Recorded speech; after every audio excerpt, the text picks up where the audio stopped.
With this, I want to move on to the next speakers. We have a very full agenda and a great lineup of speakers. Our first speakers talking about lead identification to uncovering structural, target, and bioactivity information. Our first speaker is Greg Miknis. He's currently serving as principal scientist at Enveda Biosciences. He's an experienced medicinal chemist. He leads the development efforts of pioneering treatment for gut-related diseases and plays a proactive role in expanding NVIDIA's ability to harness natural products as a starting point for modern drug discovery. He has an extensive background in medicinal chemistry, and his career encompasses a diverse range of roles across a variety of disease indications. He joined NVIDIA as a medicinal chemistry consultant to several organizations before joining NVIDIA and held the position of associate director at the Colorado Center for Drug Discovery. Or overall, Greg's academic achievements include a PhD in organic chemistry from Colorado State University. Overall, Greg Miknis brings a wealth of knowledge and expertise and experience to his role, contributing significantly to advancement of drug discovery and the field of medicinal chemistry. Thank you, Greg, for joining us. The second speaker accompanying Greg is Ashley Geraets. She is a customer consultant at Elsevier, responsible for the chemistry solution portfolio in North America, where she helps users improve their workflow through product trainings and consultation for Reaxys. She graduated with a PhD in chemistry.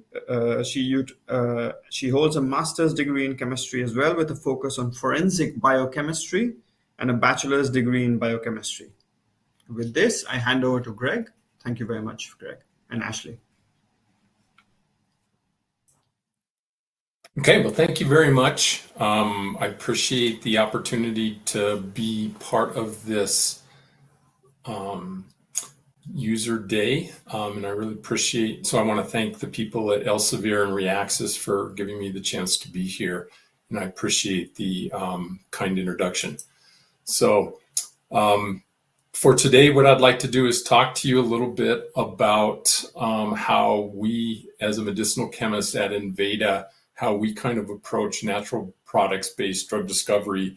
And what I wanted to do today was kind of show from some very simple ways how we really use Reaxys in most of our daily workflows to get information regarding the chemical and biological data that we need to support drug discovery. So what I'll do today is I'll give you just a little brief overview of my bio, but it sounds like that was a really nice introduction. So I think you really covered quite a bit of what I was going to talk about. So as you mentioned, I am a professional drug hunter. I started my journey at the University of Wyoming, which is actually where I grew up. So I got my bachelor's there. I wandered down the road to Fort Collins, at Colorado State University, where I worked with Bob Williams, where I did do a natural products total synthesis for my PhD. And I continued onward to work with Phil Magnus, where I was fortunate to be an American Cancer Society postdoctoral fellow within his group, and also did natural products chemistry. So I think I had a really good beginning to going after drugs. As mentioned, I have been at a variety of companies. I started my career at Abbott Labs, where I was involved in antiviral research. I moved to Array Biopharma, which was in Boulder. This was a startup company. And I spent almost 10 years there working in pretty much all facets of early drug discovery. So I've made chemical libraries. I've done lead optimization programs in the area of cancer, pain, and inflammation. And then most recently, and then I was also part of a company called Macavert Pharmaceuticals. This was a very small biotech company, and actually got involved in a variety of lipid-based drug discovery approaches, which is actually kind of, off the beaten path. As mentioned, one of the unique things that I've been able to do in my career is I was part of a program through the state of Colorado where the idea was to produce or to support academic drug discovery. So I was able to set up a lab, which was at Fort Collins up at Colorado State University, and we provided medicinal chemistry support to academic researchers across the state. So that was really a very nice program. I got to see a lot of different things coming out of academia. Unfortunately, due to state funding changes, that kind of went away. Most recently, I've been as a principal scientist with Enveda Biosciences, where again, I've been doing lead optimization. And then really my role right now is to do lead generation chemistry, which is to really look at the compounds that we isolate from our natural product screening efforts to decide, do we really have something that's valuable that we think we can move forward? So that's kind of what I'm going to talk to you about today. So I was asked to give a little bit of an update or overview as to what Enveda Biosciences is. We really think that we are revolutionizing the discovery of natural product inspired drugs. The company was started in 2019. We are headquartered in Boulder, where we are currently building a new facility there, and we will be moving into that in the next week. But we also are a global organization. In fact, we have a very large facility over in Hyderabad, India. This is also a state-of-the-art facility where we house about 100 scientists. Natural products-based drug discovery has been done before, but I think what we possess is we have a few cutting-edge technologies that I think kind of differentiate what has been done in the past, and I think it kind of sets us apart for what a lot of companies are doing today.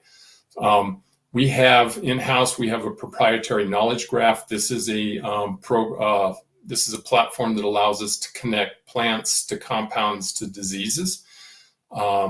We have developed some very interesting and proprietary machine learning tools that allows us to predict the chemical structure and also properties from mass spectral information. And I'll tell you a little bit more about how that fits into using Reaxys.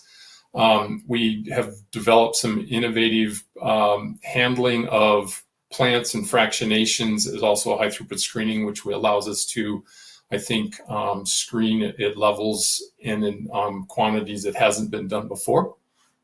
We also have SynBio technologies and also metabolomics. And then, as I mentioned, we are building a world-class medchem and biology capabilities as we continue to expand.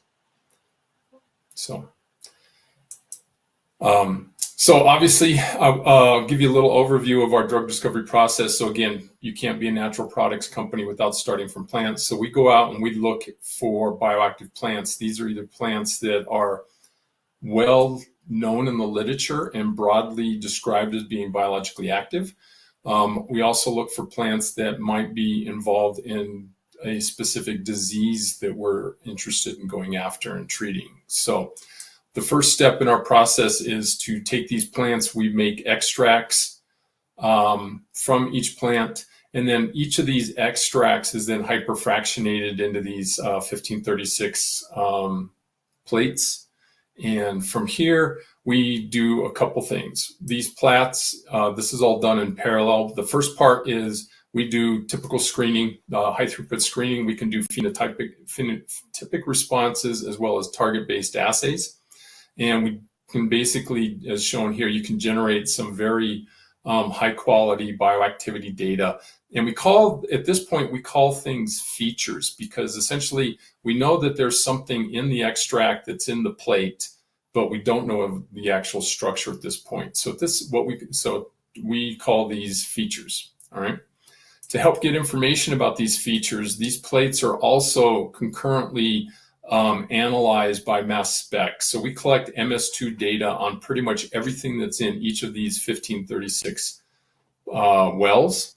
And so we can get MS information. And it's really this MS information that really, I think, has helped separating us from other companies, is that one, we can take that MS data and we can identify exact compounds. So obviously natural products, there are molecules that have already exist.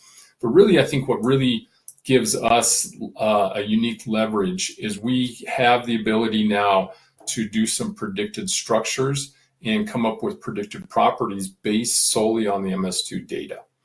So this, I think, is really a very powerful method, and it really kind of allows us to essentially improves our ability and our efficiency to identify in a very rapid manner unique biologically active drug substances that may not have been isolated years ago. So I wanted to tell you a little bit more about how we do this. As I mentioned, one of the things we're very interested in doing is using structural information in all of our workflows. And so Enveda has been able to take MS2 data and actually use that information and come up with predicted structures. And there's our group published a really nice paper shown here that kind of describes this approach. I can honestly say, as a medicinal chemist, I don't fully understand all of it, but as a user of their technology, it's pretty impressive, and we're using it more and more. So if people are interested, please feel free to go and look for this.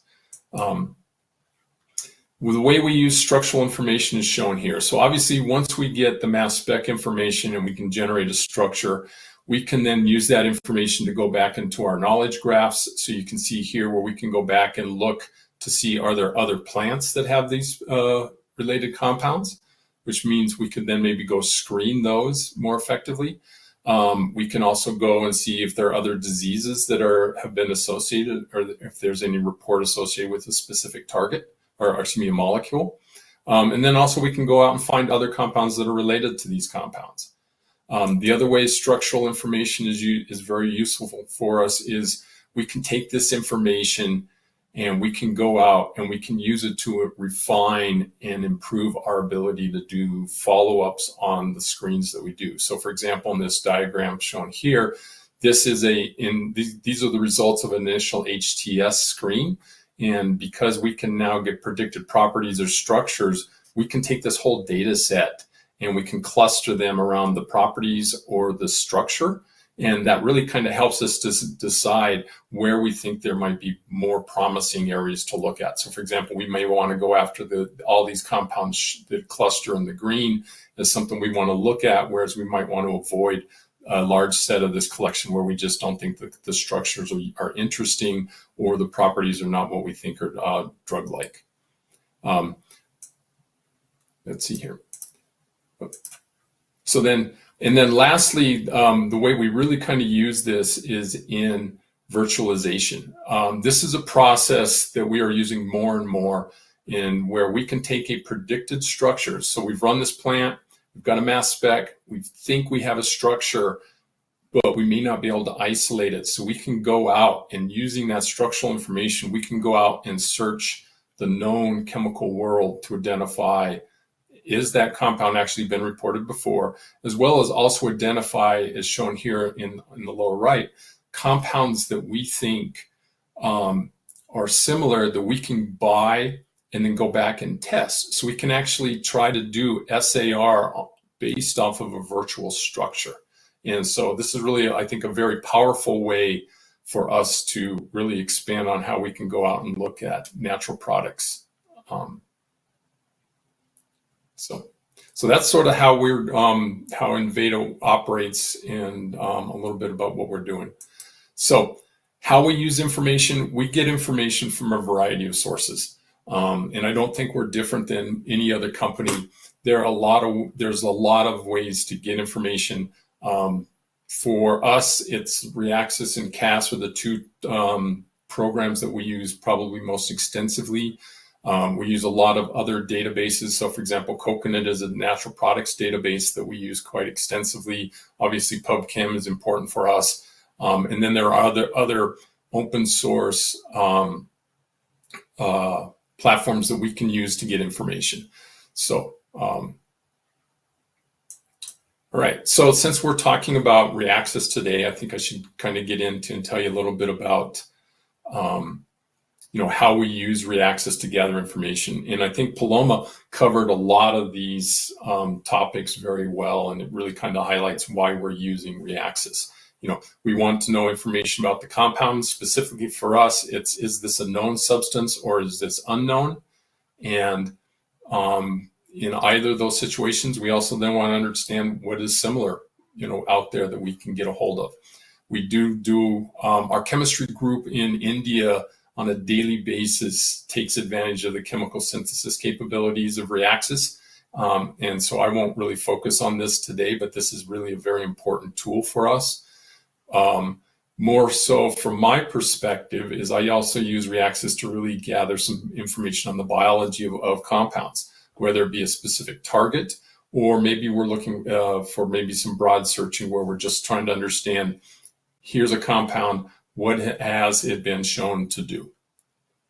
Okay, so this is to kind of show you how we use Reaxys. I thought I would come up with an example of what is sort of a typical situation that we encounter. So, for example, we may have done a phenotypic screen. We've identified something that shows some biological activity. For this feature, we've identified what we think is a structure. So this here is just a purported structure shown here. And so really, and often these things are isolated in such low yields that we really can't go out and do the traditional analytical analysis. So this is where we will take these structures, we will do the predicted, and we will go out and look, is this compound known? So we try to answer question 1, and the 3 bullet points shown here is what Reaxys is going to help us do. And then question 2 is really, does this compound have some valuable biology that we want to take advantage of? And so we will also try to answer these other questions shown here. So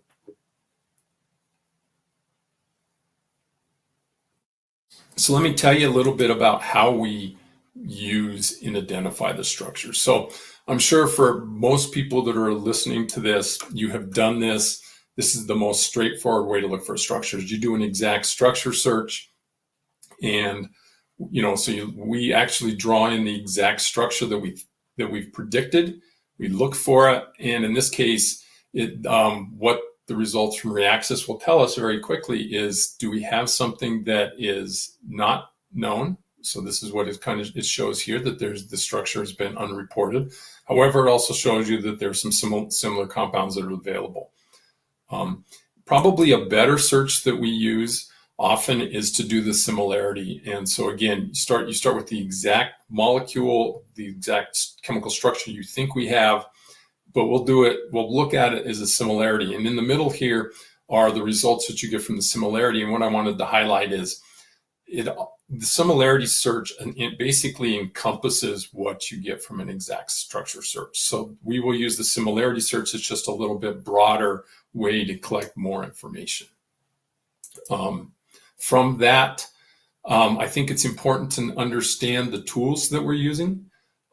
So as I mentioned, we use Reaxys and SciFinder. And it's interesting that if you look at Reaxys and you do the similarity search, you can get the set of compounds shown here, all right, in the middle. Whereas if you use SciFinder and use the exact structure search, you will get different results. Okay. I don't know if there's any one, good or bad platform. I think it's just how each platform defines similarity and evaluates chemical structures slightly different. What is interesting is if you were to look at the SciFinder results and get down to a Tanimoto similarity of about 75%, you can see that number is in the same ballpark as the 1,208 compounds identified through Reaxys. So the bottom line is, for us, we need to use both tools. And if we really, depending on how complete we want to do a search, we will often, in some cases, use both SciFinder and Reaxys to understand that we've collected as much information about a structure, especially when we're doing IP searches. So let's say, all right, so we talked a little bit about how to do the structure searches. What I'm going to do is tell you about how do we get the biology information. Really, Reaxys is actually quite powerful in doing this. We found out that there are multiple ways to get at this question. And at some point, it really depends on the kind of information that you're looking for. I will say from the discussions that I've had with the team at Reaxys in helping us do some searches and get some information, that how you set up the search criteria is really an important feature to go through. In general, we try to start very broadly and use the filters that are available rather than start with a narrow search and try to expand. For us, in my workflows at Enveda, the two searches that I'm looking at are really, here's a compound, what does it do? And then secondly, we're asking the question, we have a target of interest that we want to go after. I want to understand what compounds have been reported to interact with that so that I can then go back and look for these compounds in the plant kingdom so we can see if we can identify real compounds to go after. So the first one about answering the question about what my compound does, again, I start with the similarity search. And we've kind of talked about these points here, so I won't belabor it, that we're looking for activity, possibly selectivity, and then at some level also new uses for some of these compounds. We may be looking for these molecules for one reason and may not be aware that these compounds might be useful for something else. So we're always on the lookout for serendipitous discoveries. The fastest way to figure out if my compound does anything is really, you do the similarity search. As I show you in the middle here, you get a whole variety of different sets of compounds that are based on how similar Reaxys has set these compounds up. And then, for example, in this case, I just look, if I want to look at the 1,208 compounds, you just click on it and it'll tell you the number of targets, as you can see highlighted in red, that are available there. If you did the larger full set at the very bottom, you can see that this number jumps up dramatically. So really, one of the questions that comes up is how do you know where to start on one of these searches? And it really gets to, looking through both of these very broad or maybe a more narrow to really see, is there significant differences between these two sets? And so for this case and for this presentation, I'm just going to focus on the 139 targets. You can drill down on those informations. You can get information here. So this is a screenshot of what it looks like. And then from here, you can kind of see, here are the various targets that are listed in the middle. On the right-hand side, you will see that what I like about Reaxys is it will give you the structure and then also the activity of the most active compound. And then you can actually drill down even more if you look at the filters on the left. You can highlight those, and then if you were to do a substructure search, you can look at that, and you can also pull up the biovisualization tool shown here. And this is actually quite useful because it gives you a very effective graphical representation of what a specific molecule does across a variety of different targets. And in one very simple view, it also gives you the activity. So this is, I think, a very powerful tool that we use quite often. So the other question about, I have a target of interest. What is known about inhibitors of this out there? So to build that query, I think it's really the query builder is a little bit more effective to do this. And I think Ashley's going to cover a little bit of this in her presentation. And so this is just a screenshot of the basic window. Really, you're going to start very broadly, and you're going to start on the left-hand or right-hand side where you can see the various parameters. The one I use most often is we pull in, I want to know about a specific target. And then again, I'm looking for a specific interaction that a chemical substance can have with that target. So you just highlight these two. It will pull them in. It will populate your desktop. And then to fill in these informations, the best thing to do are use these icons on the right-hand side. And I know Paloma mentioned earlier about the amount of effort that Elsevier has gone through to index terms. And so this is really the most effective way to make sure that you're using the right terms, is to use their little features. In this case, I'm looking for this is a cannabinoid receptor type 1, and I want to look for things that are antagonists of this or an inhibitor.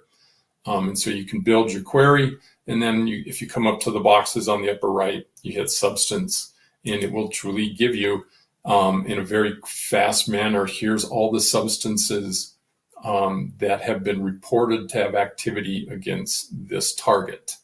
And so from here is where you can kind of start to go through and look at molecules in specific. You can filter and further refine using the parameters on the right, or excuse me, on the left-hand side. You can gather information about specific documents if you want to look for specific companies, etc. So that's kind of how we use Reaxys most effectively. The one thing that I wanted to hit on, and I think again, this is something I'm glad to see that Reaxys is building up, is the ability to pull information from patents. And in fact, I wish I could show it, but we have an internal program that we're currently working on where we actually did use the patent, the ability of Reaxys to pull information out of patents, and it was really quite effective. So we had a program where we were following a competitor's clinical candidate. Their structure was not disclosed. This series of patents did have some SAR information in there, but as typically done in patents, all of this information was really very general. Things were either less than 0.1 micromolar, less than 1, less than 10. And to make it even more difficult, the compounds were listed by name and not structure. So this really was, to actually go through these patents and try to find that information in a manual manner, which is what would have been done, a couple of years ago, would have taken, several days or weeks. But we were able to go out and sort of look at, identify who our competitor was, found their patents, and then using Reaxys, we were able to pull this information. So this was really good. And not only were we able to get the information, we actually found a couple things that were very interesting that we were able to apply to our series and really help jump our series forward. So what I'm going to do is I'm going to come to a close here.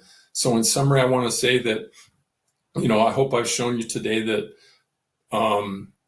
our whole drug discovery process is really reliant on our ability to collect and connect structures to biological activity, and that we do use a variety of tools to do that. But one of the tools that really I think is becoming more and more useful is Reaxys.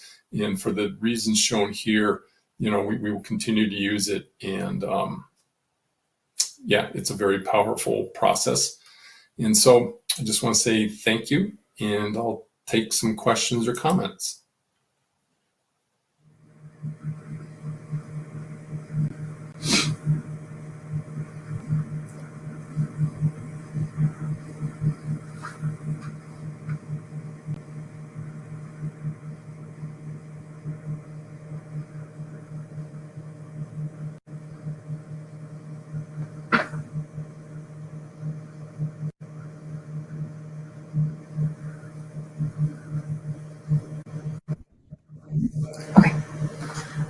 Hi, everyone. My name is Ashley Geraets, like Abhinav introduced, and I'm a customer consultant for Reaxys. And so I support users throughout the process of using Reaxys, whether that's helping them with searches or helping them navigate the different portions of Reaxys. And so I wanted to take some time to highlight a little bit more of the information that Greg was discussing and really show some of the additional features that you can use, highlight some of the information, and really how this can further support, as Greg said, your research. So there's a few ways that you can search in Reaxys. We obviously have the quick search, which is going to be our landing page, but I want to do my search here in the query builder as highlighted. And so builder is really efficient to build complex searches with multiple fields or facets. And we have a fields or querylets along the side here that are going to be really useful for building our searches. And so when we look at the style of searching that we want to highlight here, especially because we're focusing on bioactivity data points, and we want to make sure we're ensuring comprehensiveness of that information and discoverability, I'm going to focus here on this target and bioactivity field and look at the subfields underneath of it. And so similar to how Greg set up his description of his work, I'm going to include target name, substance action on target as my two searching parameters. Now in Reaxys, you can just type out a specific target. You can also leverage this drop-down hierarchy as well if you would like.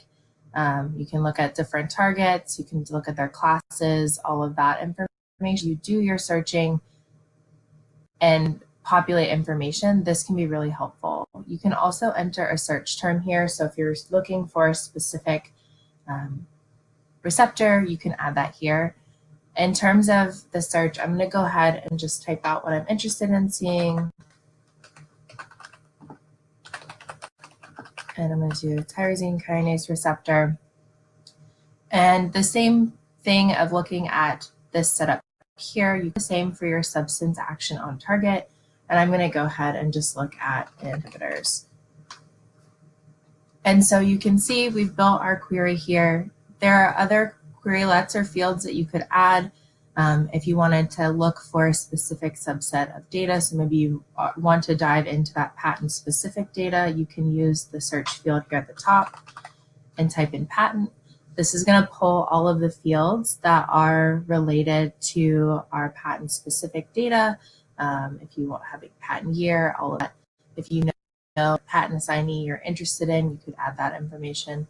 But I'll go ahead and add patent specific data and have it find it. When I conduct my search, this will pull that into the view of the substances when we get. And so select substances here following the workflow that Greg has prepared, and bringing all of that information, we'll see a list of substances that align with our searching parameters. And so one thing as the screen loads, you'll see is some of the information may be directly applicable to what you're interested in. So maybe benzaldehyde doesn't really fit in, or doesn't really fit into what you're looking for. This is where the filters are going to be really impactful on making sure you're finding all of the information you're interested in. One thing that I want to highlight that is unique for Reaxys target and bioactivity is over here on the left is this measurement PX. PX value really enables comparison of data points from different publications, so patents, journals, all of that. But it also sets up a normalized value so that you can look at activity. And so we have different levels here, and I'm just going to select the from 8 and above in terms of activity that I'm interested in, just to limit it a little bit. I'll go ahead and limit it to that, and then we'll see another subset of substances populate, a smaller set here where it may be easier to go through and check the information that is available for you. Another feature and filter that I wanted to add here is the document type. We highlighted, both Greg and Paloma, that patent information is really important of the workflow we're discussing. So we can actually limit directly to patents here. And then we've even kind of made sure our information is applicable. And so we can go into this bioactivity visualization button, and this is going to be the map that Greg showed in his. And so as a full screen, or you can view it kind of this smaller window. It's really dependent on kind of visually what you're interested in. And so go ahead and look at the information provided over here in our navigator. And so the navigator is going to show us where there is activity happening. We have a bunch here on this target along with our list of substances, but you can see here as well other substances that also do have activity. In terms of the information you're presented with, you can see the structure that being in relationship with. And then also click on these individual squares to find more information. But before I do that, the other thing that you can do is you can use the 3 little dots in order to sort differently, limit it to the selected rows. So as you have a lot of operability to make the view exactly what you want it to be while working in the bioactivity visualizer. I'm going to go ahead and just select this particular square of information. And so we have a px value of 12, so we have a high activity. We have target information as well as our substance level information. You do get a visualization of the active substance. So if you're interested in finding out more information of the identification, you can. That is also highlighted here. You also have a view of drug likeness if that is applicable to the searches you're doing. Just to highlight the identification information, you do get a list of what those synonyms would be for this particular substance as well. So you do see all of that information. In terms of the actual data results, in terms of that px value and the parameters that are available to you, because we've limited to patents, we'll have patent information, but you can see that we have various px levels reported for different parameters, different quantities, and different units. So you have this view here that makes it really easy to go through the individual pieces of information. And so just to show kind of more into the patent itself, you can go into this details tab. But when we do that, it will pull forward the patent. And I'll go ahead and close out of the bioactivity details while this loads up. And so now access to the patent of interest. We have a bunch of bibliographic information. We have access to the abstract as well as specific index terms. And we can also get the claims language here visible for you. So you could go through the individual claims within Reaxys. You can look at the bibliographic information. This is really helpful in terms of if you're interested in not only knowing who the current patent assignee, maybe you're interested in who the originals were, along with the relationships of the patent number, IPC classes, all of that. It's available to you through the patent information. Available as well as Paloma highlighted is we do excerpt substances to look at all of the substances that were excerpted from this particular patent. There is over 200 of them, so there is a lot of information for you to visualize.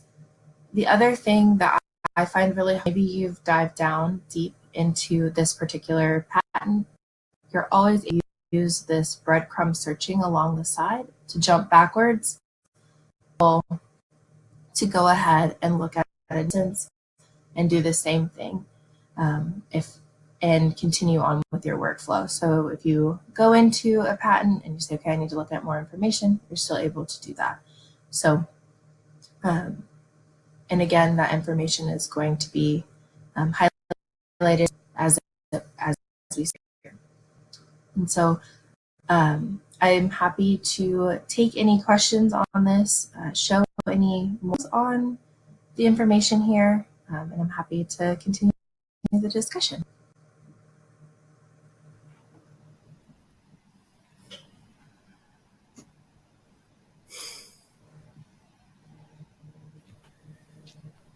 Thank you very much, Greg and Ashley, for that. I'm going to read out some of the questions. Greg, there's a question for you. What were the open source items you mentioned near the start of the talk? Yes, so let's see here. If we can go back to I'll go back to that slide here and tell you about where we get our information.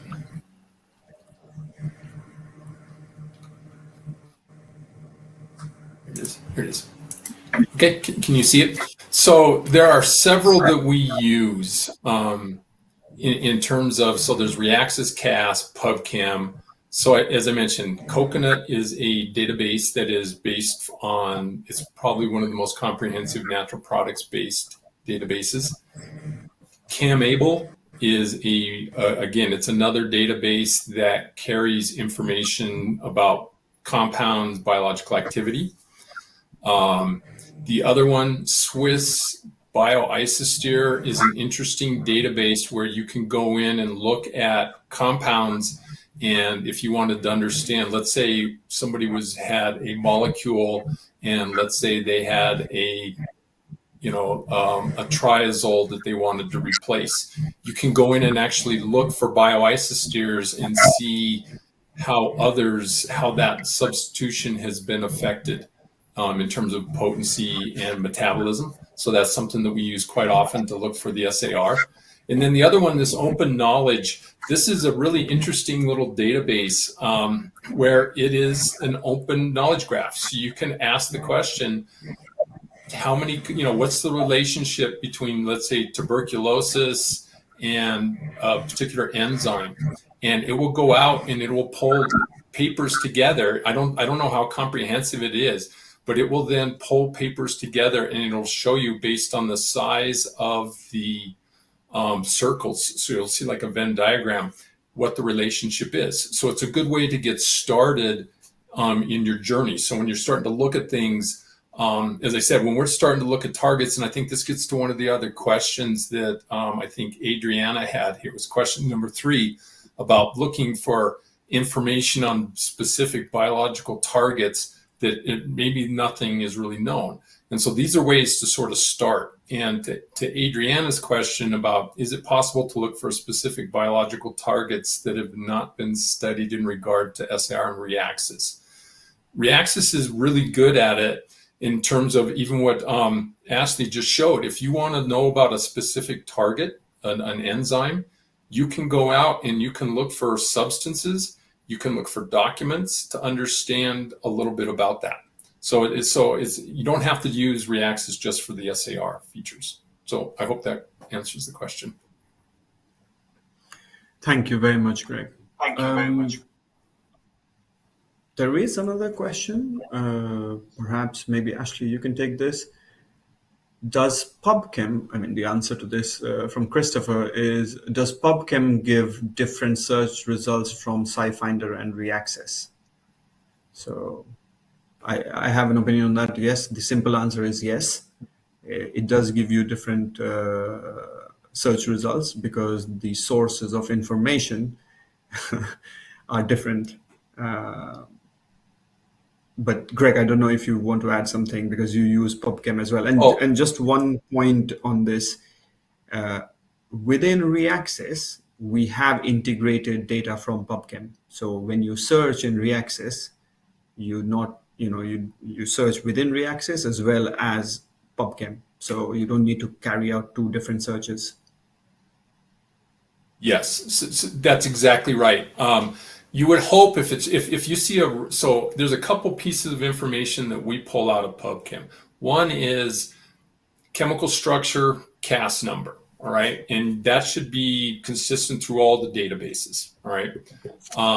The other piece of information is if you search PubChem and you're looking for a topic, right? And you find references, if they're in literature, you would assume that many of those papers should also be in SciFinder and Reaxys, right? So for the most part, I agree with what was said.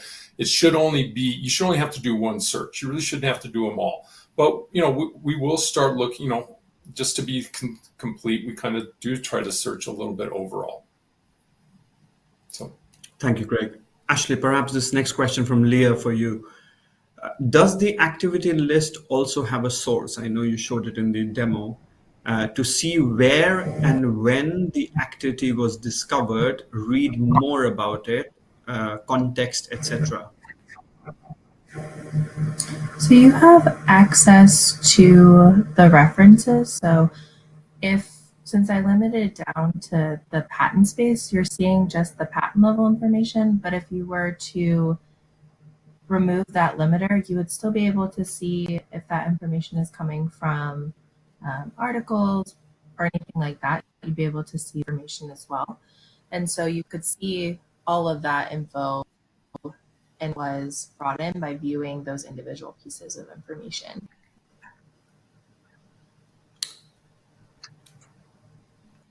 Perfect. Thank you very much. Next question from Olga. Maybe I can take this one. What parts of patent document does Reaxys extract substance information from? Ashley, do you want to take this? I mean, the answer is all of it. Yeah. Title, abstract, claim, main body, the table, figures, etc. So the whole part.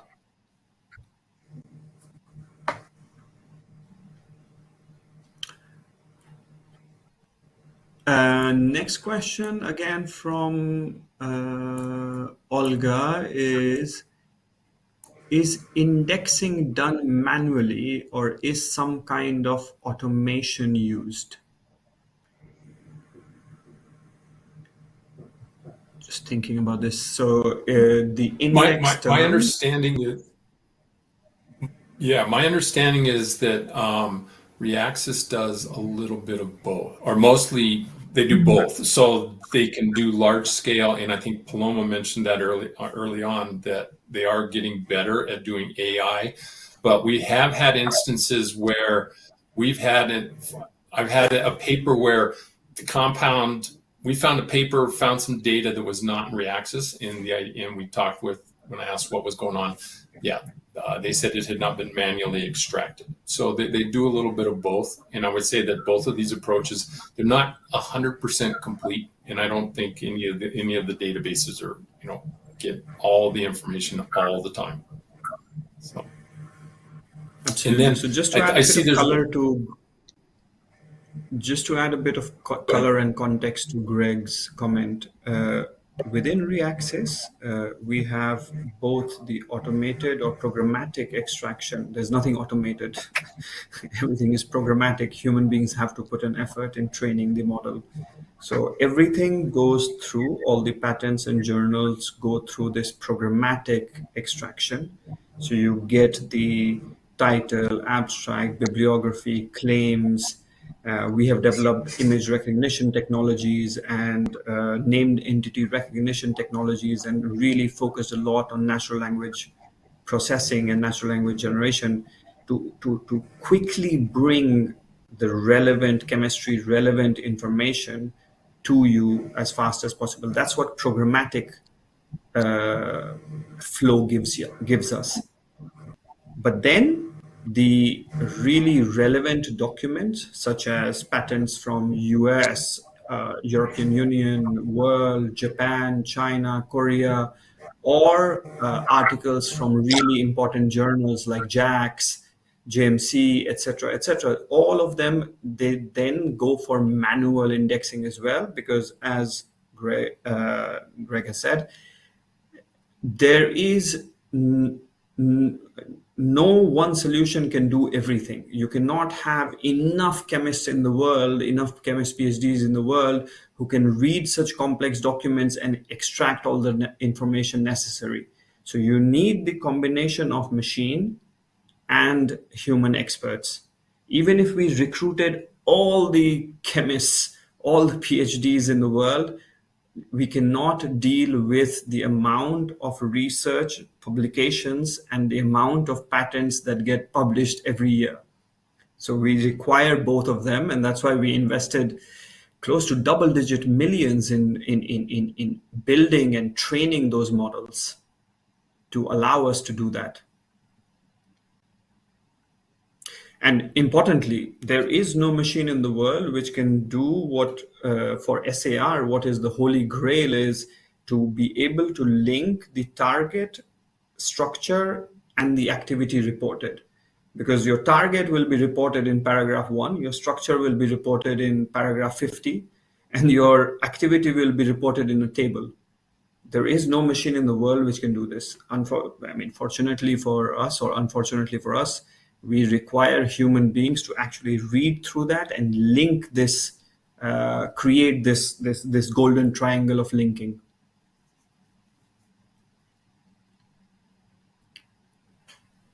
I hope that answered your question. So along that line, yeah.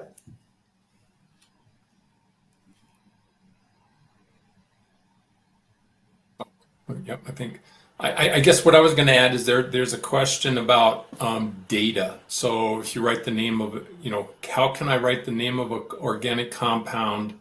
Can I get the spectra of it, for example, NMR or other information?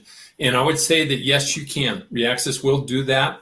I think you can get to, you won't see I don't think what happens is I don't think you see the actual NMR, because a lot of times it's not, all you see is the published, and you'll find the reference to the published NMR, but you can certainly see a predicted structure. And so there are multiple places that you can get that information. SciFinder will do that as well, where you can see a predicted structure, but you won't, unless somebody actually put the actual NMR picture in there, you won't see it.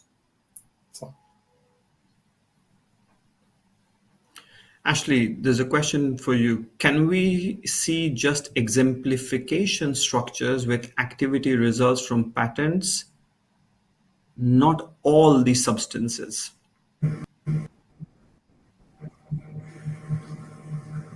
So you look at the patent and then look at the substances that are within that patent, and then you could view some of the information that way as well. And so where that comes in handy, like the film or the way you set up a structure within the period. And so you could see exemplification structures of a specific patent family or something like that, depending on how you structured the search.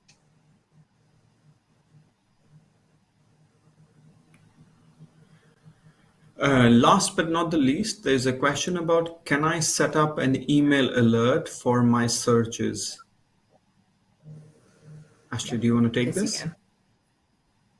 You can set that up in Reaxys by going into the search, and you'll see a little bell, and you can use that to set up an alert, and then you'll get a pop-up that lets you say how frequently you want the alert. If you want it delivered weekly, monthly, or any of that information, you can set that up within Reaxys.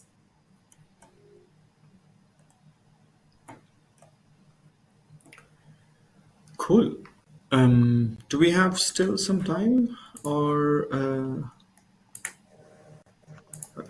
in case we have not answered your question, someone from the team will get back to you. Thank you very much, Greg and Ashley, for a wonderful presentation and for staying for the Q&A session. Moving on.